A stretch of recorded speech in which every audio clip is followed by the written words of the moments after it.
Alright, what's up guys? Welcome to my channel. Wanted to do a recap of last couple weeks. Just letting people know what I've learned over the lesson I learned over the last week. Week before last we did alright. But this week we took a big hit, and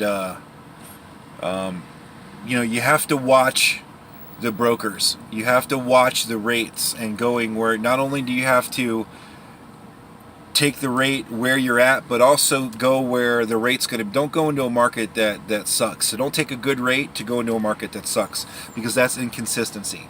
And as an owner operator who's trying to grow a business, you cannot be inconsistent. It has to be every day, has to be the same amount of money or close to it. It's there. I mean, there's loads everywhere. So the problem is brokers know this. Brokers know the sweet spot. Brokers know what you're looking for. If you're a good truck driver, you're wanting $1,000 a day, $800 to $1,000 a day, 400, 500, 600 miles, 300 miles too. I've seen 300 milers, $975, $1,000, trying to make $1,000 a day average. Is what you're trying to make as an owner operator. You want to make $5,000, $6,000, $7,000, $8,000 a week, every week, and that will help you grow a business or help you sustain your business. Brokers know this. So what brokers do is they will dangle really good money in front of you to go into a market that's not very good, because nobody wants to go there. But if they give you good money there, you're going to eat it coming back out. So if you get $1.80 to $2 a mile going into a certain market, oh wow, great, $2 a mile, awesome, feeling real good. You get there and everything coming out's $1 to $1.25 a mile, no matter what. You see that all the time. So what you have to do as an owner-operator with your own authority is you have to study the markets and study where you're going to be. Always think ahead. And and I try to do that, but this time I kind of didn't. I thought Denver, Colorado, the Midwest was going to be a good market. I didn't really check on it, which I made a mistake. But I figured the Midwest, the DAT boards and all the graphs show $1.90 a mile. So I was like, okay. So we go over to Denver, Colorado, and it was just horrible. The rates suck. The mountains, we blew a hole in our radiator, going up three major mountains at 40-something thousand pounds. We got it fixed, cost us $2,000, and it's just no freight. No freight yesterday, no freight today. I found something for tomorrow, going over to Chicago. But I'm not saying that if we wouldn't have blew a radiator, I would have found something out here, because I would have. But the rates are just horrible. It's almost as bad at Florida, if not worse, because of the treachery and the wear and tear on your truck. It's not worth it. West of Colorado, don't even go there. If you're an owner operator and you got a new authority, don't even come over to Colorado. Don't come over to the Midwest. Stay Montana, Illinois, Chicago, Kansas, Oklahoma. Like, that's as far as you go, man. Because it's just not worth it. It's not enough out here. Maybe when season we are in down season. Where there's that. When we were told when we first started, the first 4 to 6 months was going to be a little bit of a struggle. We're going to make money, but we're not making as much as we want, because we're trying to get a second truck as soon as possible.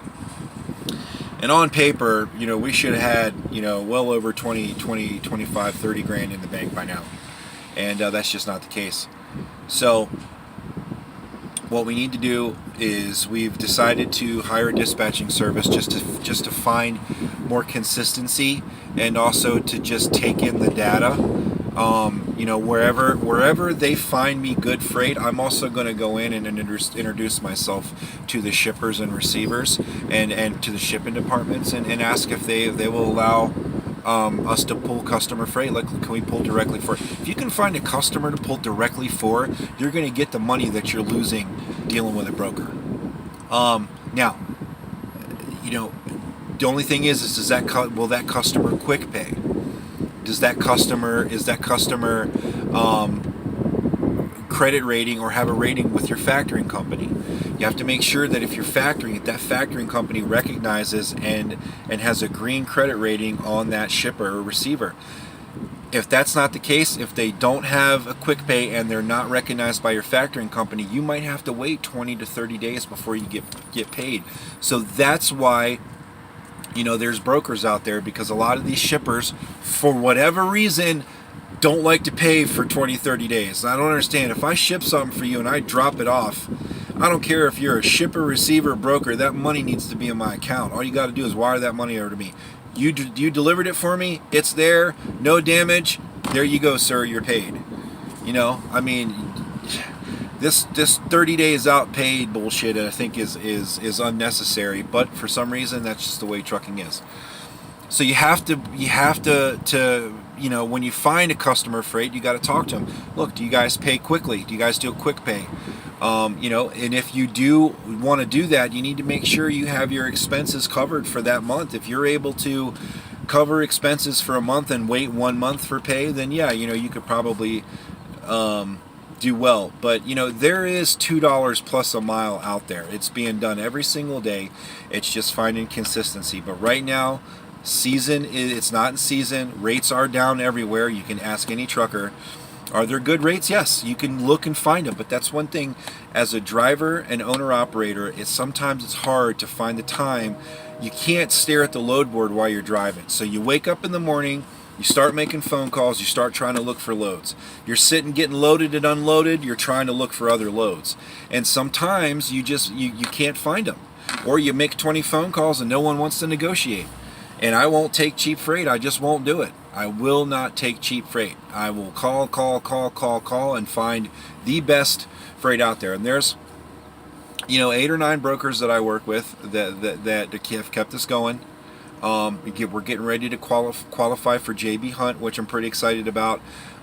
Takes 3 months to get on with them. I looked on their load board. They've always got loads. Always got loads. Signed up for Convoy. That's an app-based system. We've got Uber. Uber sucks. Uber's rates are just horrible, and they don't ever have enough consistent freight anyway. And Uber, I don't know. I don't like Uber, and I don't like the rates at all. And I was told that Uber really doesn't negotiate. Negotiating with brokers, man. Right now, you're lucky to get $100. $100, man. $50 to $100 is all you're willing to get. I never take what the offer is. They offer something to me, and I always go up. I'm like, no, I'm not going to do it for that. Let me do it for this. Or if they ask me, hey, what do you need? What do you need to be in on this? I'm already $2 a mile plus. I'll quote them over $2 a mile. Then they'll counter back. Here's the issue: is that there's 6 other truckers calling behind you wanting the same load. So a lot of times they'll say, let me call you back, and they'll check those other drivers and see, and they'll tell the other drivers, we've got $1,100, 600 miles, we've got $1,100 offer in. Okay, well, I'll do it for $10.50. All right, let me call you back. They'll check the 3 other drivers that are on the phone, and they'll say, we've got a $10.50 offer in, and the other drivers, because he's desperate, needs to get the load, he'll go, all right, I'll do it for $1,000, or I'll do it for $950, and you've lost the load. That's it. That's happened to me so many times. So you gotta find consistency, do homework, shake hands, introduce yourself, and and just stay vigilant. We're getting ready to go into season. I'm not opposed to leasing on with a company. We leased on with a company. It was a nightmare. We got our own authority. I did some research. It was like, look, man, I can book my own loads, and that's the case. I can book my own loads. Problem is, at the spot market, the rates are just horrible. If this was me by myself, with my own truck and my own business, it wouldn't be so bad. But I'm sharing this business with a business partner, and I'm very happy with that. Hoping to be in business with him for a long time. So when you're trying to share the business and grow it enough for 2 people, I'm not going to settle for shitty rates. I need to have better rates. So we hired a dispatching service, $275 a week. I've been talking to this guy for a couple of months. I've positioned ourselves into a good market. I did find a load. He only found me a 90-cent load. I found a $1.40 load. Picks up tomorrow, Sunday. Going to Chicago. I'm happy with that. 4,000 pounds. Happy with that. $1.40 a mile. Oh no, they gave us, it's $1.50 a mile. They gave us an extra $100. So coming out of Denver, Colorado, man, $1.50 a mile going east, that's a slam dunk. That's an absolute slam dunk. So that kind of recoups a little bit from the in shop debacle, and we were down for about 3 days in the shop just trying to find. Another note is don't ever let the truck stops buy your part. Go get your part yourself. You can almost always find the part cheaper. Radiator, according to TA, they wanted $2,400 for the radiator. I went and found it for $800, brand new. So it took 2 days for that to get done. I couldn't find any. We got done out of the shop yesterday afternoon. There was a couple. I missed one over to Nebraska that I wanted but was a Coyote. I just didn't get it in time, and I know at Coyote, I book with Coyote all the time. If I'd have got it in time, we'd have got that one. But that's okay. I worked out yesterday. I've been working out a lot in Denver just to kind of I've been kind of bummed over this week just because we didn't make as much. So definitely working out at the YMCA. I worked out yesterday at the YMCA. I'm going to work out today. I'm going to work out tomorrow. And then our load picks up tomorrow at 6 o'clock. Again, it's some exhibit at a convention center or something. I was joking with my partner, man. Maybe it's a sarcophagus. But 4,000 pounds, good money, going over Chicago. I'm going to position myself in a very good market for our dispatching company, and I'm going to let them do their magic and see what they can do. I'm going to look for loads as well. You know what I mean? If he comes at me with a load and I say, dude, Craig, I found another one here for more. You know what I mean? I'm just saying I'm finding them more, but I'll give him the benefit of the doubt. We'll see how it goes.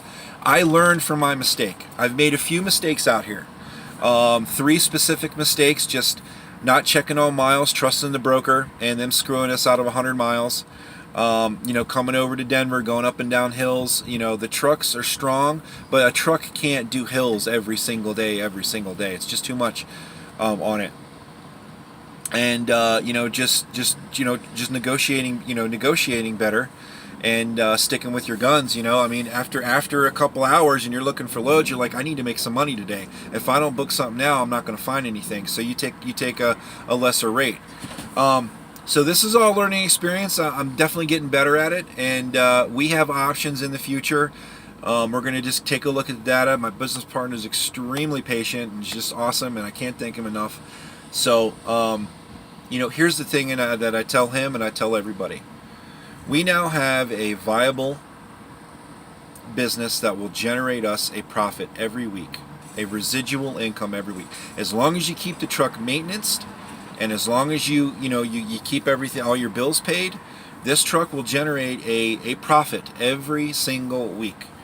Sometimes it might be more, sometimes it might be less, but it is a legitimate business. You can sustain. Are you going to go out here and get rich on your first truck? No. It takes 4, 5, 6, 7 trucks before you really start getting that upper middle class bracket of living, $100,000 a year plus living, that we're searching for. But it's a viable business, and I like driving trucks. I've always liked driving trucks. Kind of sucks being away from my family, but I don't plan on being away forever, and they understand. It's just what I do. So, till next time, guys. Peace.